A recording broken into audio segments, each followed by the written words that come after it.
والوں، کتنی عجیب مناسبت ہے،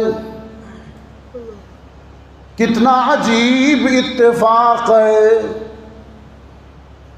رب العالمین نے اپنے ابراہیم کو 3 لقب دیے۔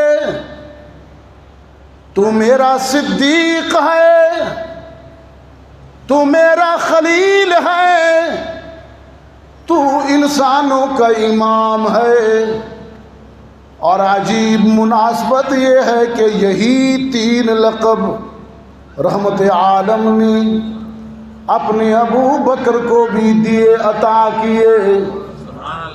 معراج کی تصدیق کرنے پر صدیق کہا، آخری وقت میں خطبہ آخر میں اپنے ابو بکر کو اپنا خلیل قرار دیا، اور پھر اپنی مرض الوفات میں آخری دنوں میں اپنے مصلی پہ کھڑا کر کے صحابہ کا امام بنا دیا۔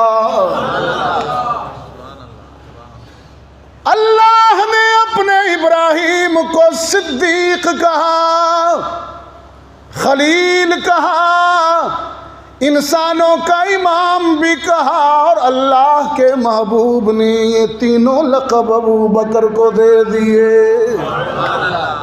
اس لیے میں کہا کرتا